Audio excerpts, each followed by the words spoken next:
Hello and welcome to Cultivate to Thrive podcast. I'm your host, Michelle Gunn. I'm a self actualization and mindset coach at Cultivate and Thrive. And I am on a mission to help Christian professional moms thrive in their reclaimed value while they cultivate a fulfilling and purposeful life. Now, many times on these episodes, you will just hear me sharing some tips and some things, some knowledge to help you improve and move forward. Sometimes I'll have special guests that have something great to share, especially things that I want to share with you to help you in your journey of life.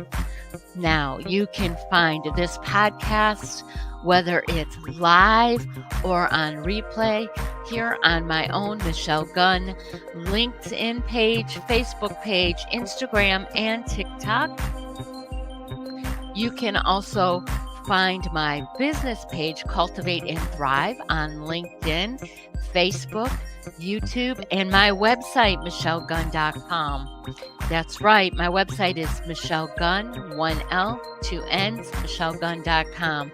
I invite you to participate in the comment section. I invite you to reach out to me via email, DM. You can find contact information on my website. Let's chat. Hello, good morning, good afternoon, good evening, everyone. Welcome, welcome. Please drop your name and where you're joining from in the comments. I love to see that, and I love participation.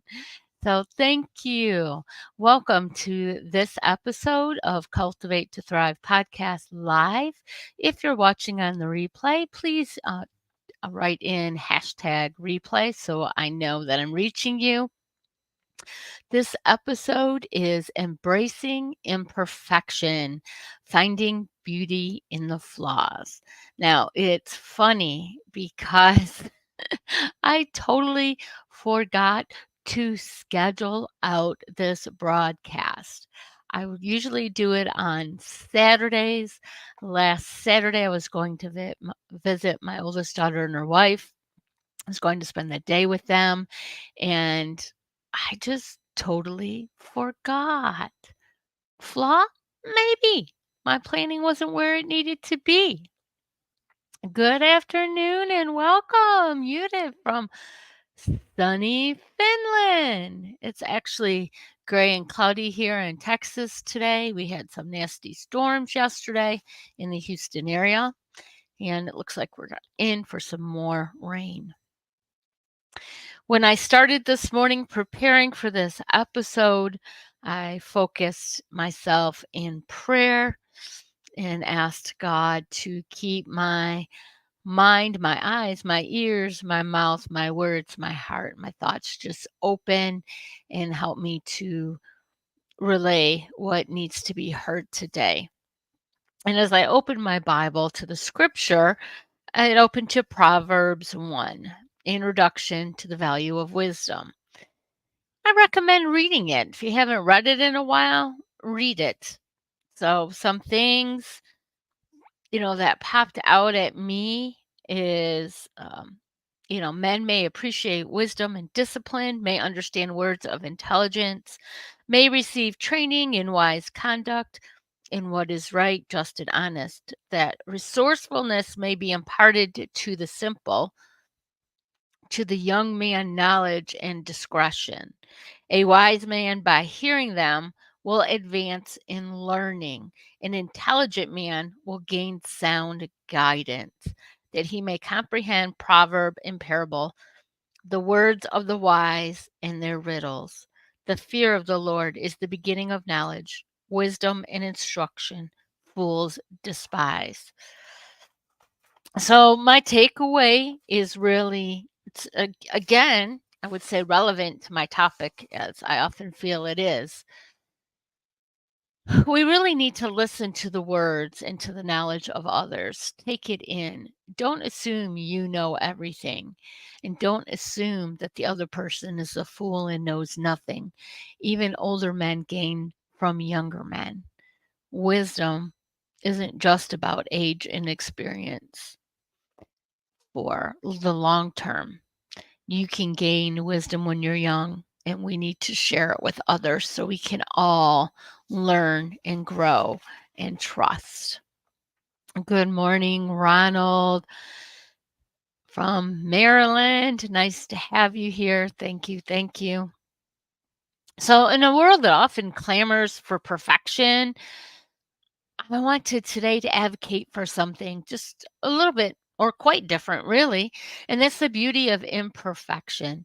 We live in a society that constantly bombards us with images of flawlessness, whether it's the flawless face on magazine covers or the curated perfection on social media feeds. Really think about that. There is an awful lot of perfection thrown at us. In fact, I can't really speak for men per se, but I know it happens with them too, right? All the commercials about balding and growing hair and, having the perfectly trimmed facial hair and what's in, what's not in, what's acceptable. Women from probably all of eternity so far have been thrust upon the ideal of perfectionism, what a woman needs to look like, how she needs to act, how she needs to present herself, what words she should use. I mean, I would say women over men, and that's just my opinion. I don't have scientific research, but women over men really change their appearance to try to get to that perfectionism. We start as easily as makeup, getting our hair done, nails done. Now we're getting eyelashes and eyebrows and permanent makeup and semi permanent makeup and facial reconstruction changes, breast enhancements, butt enhancements. I mean, where does it end? The liposuction. It's all the world is trying to conform each and every one of us to somebody's idea of what is perfect. But what if I told you that perfection is not what it seems? What if I told you that embracing imperfection can lead us to a richer, more fulfilling life? Would you believe that? Or do you think you need to have perfectionism? Does everything need to be perfect? Well, let's dispel that myth of perfectionism. Perfection's not attainable by anyone, really. It's an illusion. It's a mirage that we chase endlessly throughout the day, throughout our lives, from when we wake up to when we go to sleep, only to find it slipping through our fingers like sand does at the beach. Perfection's not flawless. It's rigid, unyielding, and often unattainable. It's a standard that consistently eludes us. Mind you, it's usually somebody else's standard, and it leaves us feeling inadequate and unworthy.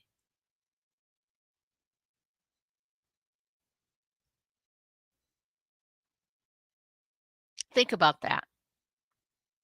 What are you comparing yourself to? Is it something that's unattainable? Now, you know that I believe we are a work in progress. We need to continue to work to make ourselves better. But it's that strive for perfectionism that really hurts us and brings us down. When you look on, we'll take Facebook, for example, or really any social media platform, and almost always you see successes, right? Look how good I look. Heck, we even have filters now. So when we take pictures with our cell phones, it can erase what we don't like, right? Or what the world deems we need to be like. On just about every platform. And when you do see people be vulnerable and honest how something didn't go the right way, it's to show you how much better they are now. It's to show you how they've overcome, not necessarily to show their humanity, but to show what they've accomplished because you haven't and you need them to show you how, right? So they're still pitching that perfectionism and how to get you there. And it makes you want to be more like them instead of embracing who you are. You see kids getting cars for their birthday, and if you can't afford it, you feel like less of a parent. Look at my new sports car. I got a beat up used one. All of these things that we strive for that seems to be perfect or what we aim for doesn't make you a better person. In fact, why do we feel this relentless need to be perfect? Maybe it's from fear, fear of judgment, fear of failure, fear of not measuring up to what society deems must be, fear of what our family has set for us, the expectations are for us that we're not going to meet those. And then there's our internal fears of our own standards we set for ourselves. Are we going to be a failure? Are we not going to be as pretty, as well liked? Are we not going to get as many likes on our social media? Think about that. I want to share some comments. So, it's a great topic. As we people are different, even the beauty means different for different people. Absolutely. And really, when you look at different cultures have an idea of what beauty is. And um, just just to think about, it's a delicate topic, and I'm going to try to address it delicately, but forgive me if I'm not delicate enough. But even when it comes to skin tones, right? If you're darker, you want to be lighter. And if you're lighter, you want to be darker. There is no perfect. It's whatever you don't have is what people want, right? And it says if the person is amazing, it makes his or her appearance be more attractive too. Ah, absolutely. So just with by decorating the cake won't change how you are inside and for others. That's how I see it. Absolutely. Right. Because if a cake, if you leave out some main ingredients in a cake, but dress it up in fancy sugary frosting, the cake itself will still taste like crap. Absolutely. So it doesn't necessarily matter how beautiful you are or people say you are because beauty's in the eye of the beholder. If your insides are crap, it's going to show eventually. Definitely. Great analogy, Judith. Thank you. So, when we're looking at these fears that we have, these fears of failure, and the messages that we're bombarded with every day that tells us that we need to be more accepted, loved, and valued, and they tell us how to dress, how to look, what we need to have, what we should own, how we need to be to others. We don't need that. We should know internally what our value is, right? And know, first and foremost, that we are inherently flawed beings. That's okay. Embracing imperfection doesn't mean settling for mediocrity at all. It means accepting ourselves as we are, flaws and all, and recognizing that our imperfections are what make us unique and beautiful. Just as a piece of pottery is made more interesting by its cracks and imperfections, so too are we enriched by our scars and our blemishes. I mean, when you look at old furniture, when it's used just raw wood, how beautiful those imperfections show. Ours is the same. It's one of the reasons why when I make videos, I don't like to edit them out because this is what you get. What you see is what you get, right? I am imperfect. I will never be perfect. That doesn't mean I can't improve and I can't be better, because I can. And I want to be and I strive to be. But it doesn't mean that I'm not good enough.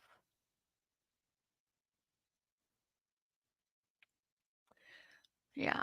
So we do need to find our uniqueness, like Judith says, right?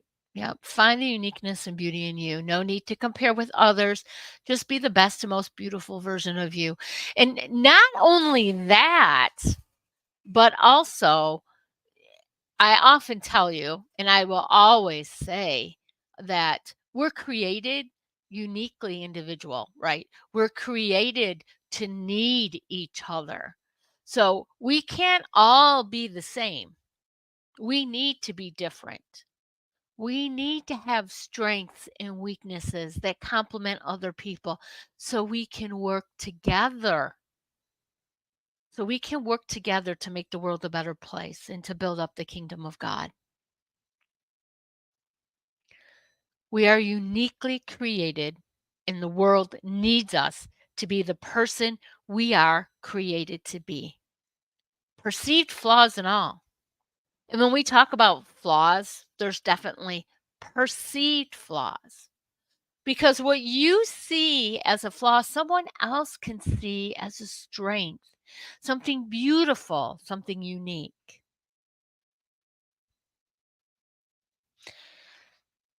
Many times men are told not to cry, to hold it all in. There's nothing more beautiful to me than seeing my husband touched with emotions over his kids that bring a tear to his eye. To me, that does not show weakness, and that is not a flaw. That is a strength. Think about, what are some of your perceived weaknesses? How are they in fact flaws? How are they in fact strengths? How do they make you uniquely beautiful? Yeah. Yuta and Ronald are talking about company culture. Absolutely. And Yuta says company cultures are also changing too, Ronald. But it will be a long road. She dealt with this in her master's thesis. Yep. Lead through love. Check it out, everyone. And Melinda French Gates talks about it, how we should not become someone else when entering our workplace. Absolutely. And Yuta, if you want to drop a link to your thesis in the comments, that would be awesome so people can see that. I totally agree. I often talk about that, right? That we are a whole person. We are not our personal self and our professional self. We are not a mom over here, an employee over here. We can't physically separate these roles from who we are. We are all of them, and we bring all of us to those roles. You often heard, keep your personal life at home and your work life at work. That's not who we are. That's not, and it's not healthy. We can't just separate parts of us at all. Yeah. Well, Ronald being vulnerable, absolutely. Lifetime of restrained tears on a woman's shoulder. Yep. When we're not permitted to be vulnerable, then we crash. We absolutely crash. We get overfilled with emotions and crash. Yeah. All right. Love this. You know, actually, the qualities that were seen as flaws of mine as a kid are now the things that make me rock now as an adult and professional. Yep. I agree. 1,000,000%. I have some of the same issues. I've talked about how, was it, I think first grade, they put masking tape over my mouth so I would quit talking. Um, and I was stifled a lot of my life, and those things need to be seen for the strengths they are and taught how to aim them, to use them as strengths. When we are looking at our children growing up, watch them. Really pay attention. Where are their strengths? What comes easiest to them? Where are they getting joy? I had that discussion with my youngest daughter, about Jace. He's 9 months old. A couple weeks ago, because he is going to be a handful, that little guy. He's brimming with energy and he is on the go at 9 months old. His personality is a little bit on the defiant side, like his mom, but we need to look at where his strengths lie within there and where his talents are and really help mold them and grow them so that his uniqueness is a strength that comes out. Yep. Thank you, Judith, and her link is there, so you can click on that. Please do spend some time reading that and reach out to her if you have any questions or need some guidance. Absolutely. So, really, what some people do see as flaws are strengths. And when we're told they're flaws, we often hide them and bury them when we should be feeding them, strengthening them, growing them, and shaping them, molding them into something beautiful. Now, faith plays a crucial role in embracing our imperfection.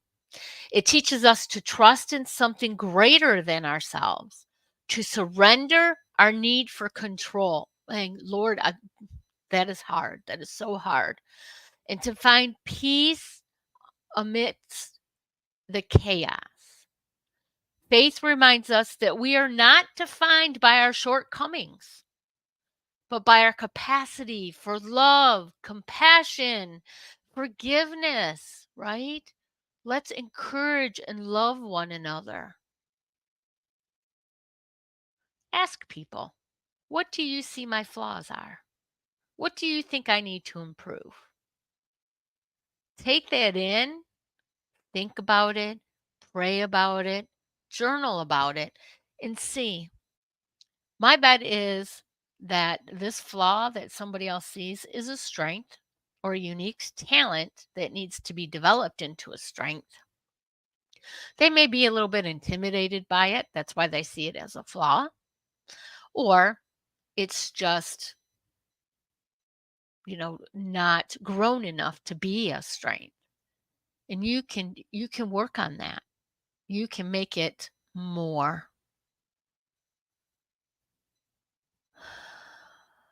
Oh, yeah. Yeah, Ronald. I think that happens to so many people, and I know it happened a lot more in the past, but it still happens a lot in the future.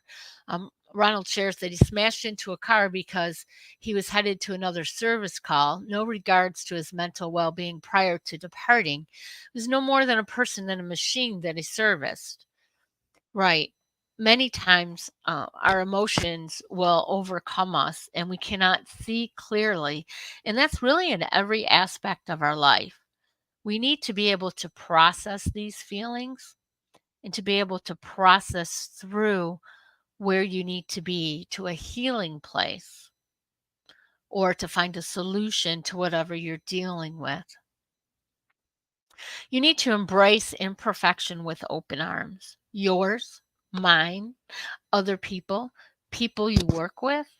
Many people that you work with, their imperfections are merely because they haven't been taught, right? So many times we're thrown into roles and everybody just expects you to know what to do. Maybe you do, maybe you don't. I think it's way better to take the time with the person to teach them, treat them like a human being, let them say, thanks, but I already know that. Because it's so much easier for them to say that than to ask for help. Celebrate your quirks, your mistakes. We're all human, we make mistakes. And your failures, because to fail is to make a first attempt in learning. You can't be successful unless you first fail. When you look at a child, they don't get up and just start walking. They have to work on balance. They work on first steps. They fall many times. Same thing when we're learning to write. Anything that we learn, there's failure before success.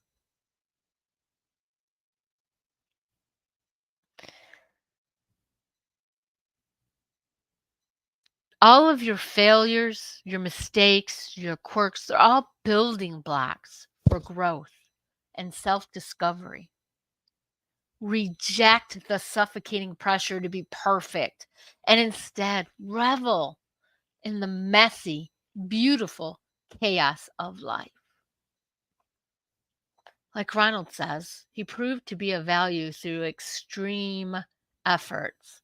The problem there, as I see it, Ronald, isn't that you were valued as a person. It was the outcome that was valued, not so much the effort, right?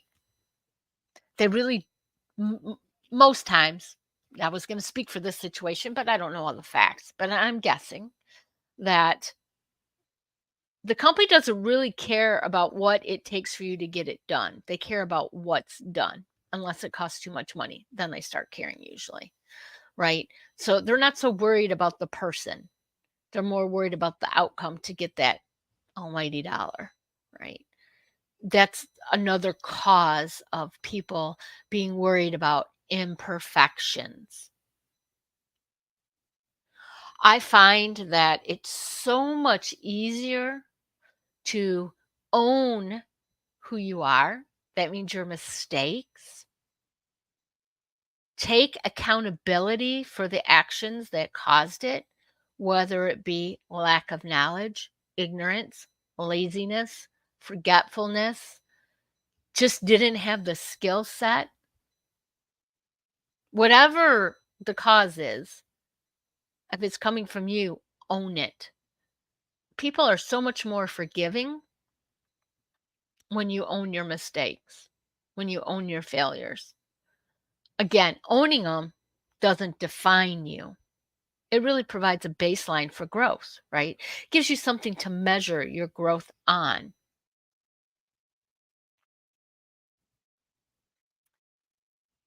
So I really want you to think about that perfection is not the goal.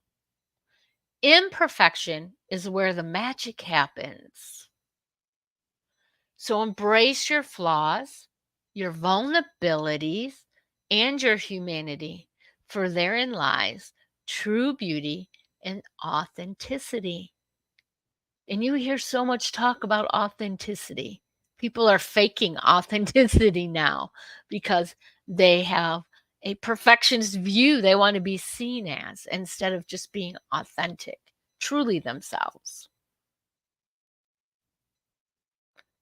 So, really put your focus on who you are, knowing who you are, owning who you are, not trying to be perfect, but embrace those imperfections, embrace those flaws, knowing that you need other people. And that's a wonderful, wonderful thing.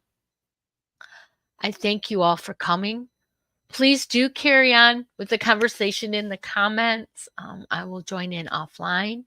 If this is at all valuable to anyone, please do share and like. And you can go to my YouTube channel, Cultivate and Thrive, and subscribe there. Thank you so much. Be you and align your life. Have a wonderful week.